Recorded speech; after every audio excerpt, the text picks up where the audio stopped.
Ich bin 11 Jahre. Ich komme aus Mazedonien. I am 10 years old and I come from Pakistan. Ziel des Projektes ist es, geflüchtete Mädchen in Deutschland in ihrer Resilienz zu fördern und psychosozial zu unterstützen. Gerade im Kontext der Unterbringung ist es besonders wichtig, die Zielgruppe der geflüchteten Mädchen in den Blick zu nehmen. Das Projekt Mädchen machen Mut gliedert sich in 4 Bausteine. Zum einen die Bedarfsanalyse, dann die Mikroprojekte, das Netzwerk und das Toolkit.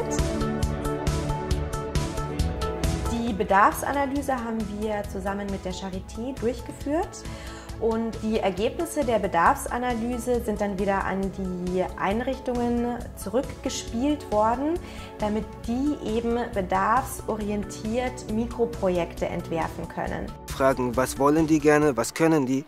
Und dementsprechend das Projekt entwickeln. Oft fehlt es den Mädchen, mit denen wir gearbeitet haben, an positiven Rollenvorbildern. Sie haben nicht immer einen Zugang zu Bildungseinrichtungen, zu einer vollumfänglichen Gesundheitsversorgung, zu Schutzmaßnahmen.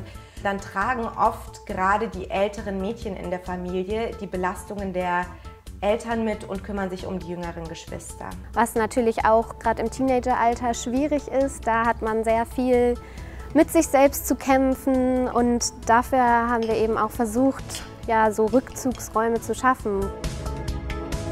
Die Mikroprojekte zielen auf die Förderung der Teilhabe und Selbstwirksamkeit ab. Ich habe eine große Tomate gepflückt. Aber auch auf die eigene Körpererfahrung, den kreativen Ausdruck. Es sind erlebnispädagogische Angebote dabei gewesen. Mitarbeiterschulungen als ganz zentraler Punkt, weil die MitarbeiterInnen eben diejenigen sind, die in den Unterkünften über eine längere Zeit auch bleiben. Ich habe die Bewohner auch besser kennengelernt, so wie sie sich auch untereinander besser kennengelernt haben. Ein sehr schönes Mikroprojekt, was sich mit positiven Rollenbildern auseinandersetzt, ist der Book Reading Club.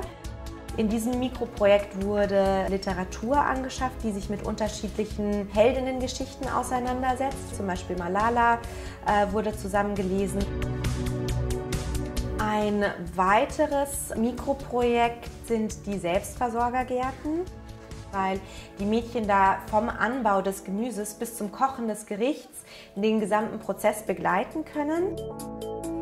Ein weiterer Baustein ist die Netzwerkarbeit. Das ist ein ganz, ganz wichtiger Punkt, sich mit anderen relevanten Akteuren im Feld zu vernetzen. Wir arbeiten seit mittlerweile über 3 Jahren mit Save the Children zusammen in verschiedenen Projekten.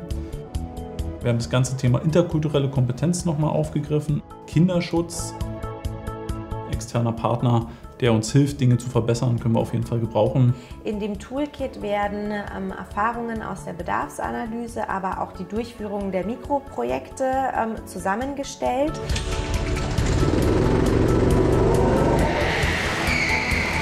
Wir sind der Überzeugung, dass gestärkte und selbstbewusst heranwachsende junge Frauen und Mädchen einen wichtigen Beitrag zu unserer Gesellschaft leisten können. Ich möchte gern, wenn ich groß bin, Polizist sein. Ich möchte die Schule.